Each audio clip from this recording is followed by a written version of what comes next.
E kore rawa te Premier, John Key, e neke I tāna whakatau kia kaua rawa te mana o te urewera e whakawhiwhia atu kia ngai tūhoi I roto I tā rātou whakataunga tono raupatu. Nā kona nō kua tūnga pihi o te tūmuaki takirua o te rōpūtoranga pū Māori, ara o Tariana Tūria. Me tana whakahau I te kāwanatanga kia takahurihia tērā whakatau. He rahi ake I te 200 mano heketea te rohe pōtai o ngā tamariki o te kohu. Neke atu I te 2 taua tūhoi e whakawhitiwhiti kōrero ana me te karauna. I roto I te ngākau whakapono ki te whakatau I ana kokoraho.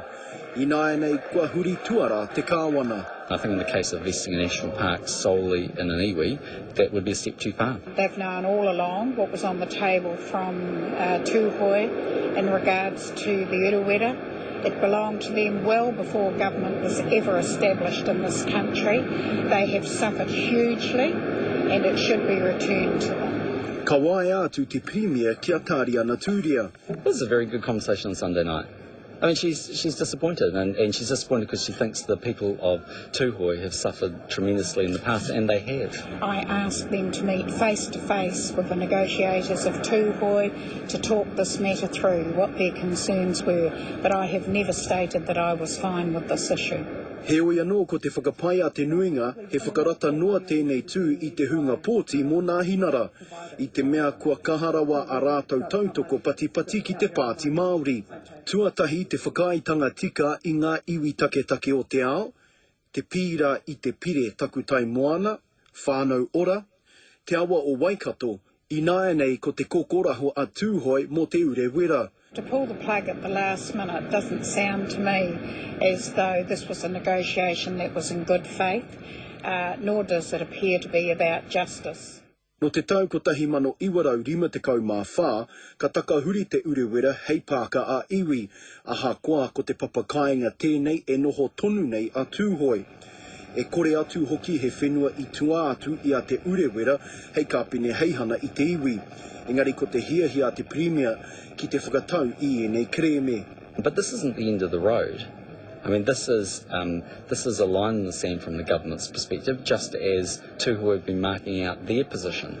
But it doesn't mean a treaty settlement can't be concluded. Kei te mārama hoki a Tūhoi ki te kore tēnei take ka tau I te paungo tēnei tau, e kore te kāwana e hiahia ki te whiriwhiri tēnei take I te tau pōti. Kei huri tuara te hunga pōti ki ana hinara. Oi hana nuri, te karere. Heoi hei tā Tāmati Kruger, kai kōkiri I ngā tono raupatu a Tūhoi, ko te whakahokinga mai o te mana o te urewera, te rongoā mō ngā riri me ngā mate I pā ki a Tūhoi I te rā tūrautau. O hoake ana I te atanei kei te ngākau pauri tonu a Tūhoi mo te huringa o ngā whakaaro a te Pirimia. Kei te pauri mātau nā kua takamuri te Pirimia. Kua hina ia nā ki te kumohio ki nā kōhimuhimu, ki nā pōhehe, ki nā whakapai nā mō ngā I Tūhoi. Mai rāno ko te urewera te tāhuhu o ngā tono raupatu a Tūhoi ki te karauna. Me te māramatanga I roto o tērā, koe hoki te papa hei rongoā, I ngā riri kua roa e pupu ana ki wainga I aia me te karauna. Nō reira, kāre he hua, tēnā ka tanuhia te Pirimia, te ronoa mo te raruraru. I tēnei nā, I te hoki nā, ki te āhua o nā rautau kimua. I noho ai te māmau me te riri wanuri a Tūhoi me te kauna.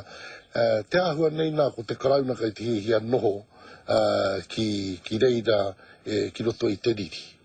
I muri mai anō I te putahanga o ngā pānui kōrero a te Pirimia a John Key I tērā tupo.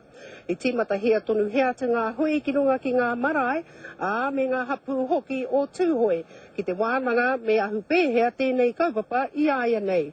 He take nui anō ka wānanga hea ki e rātu o ngā marae, huri noa I te rohe. Ia ata, ka kauho mai a ngā Tūhoi, kua ki te atua ia nā I te urewera, I nei tana mōhio nā koina nā whenua I whānako hia e te karauna.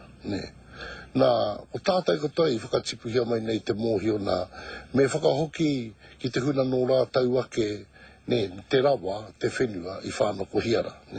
Te whakapono anō, e kore e mutu I konei. Ko Hinerangi Goodman, mō te karere.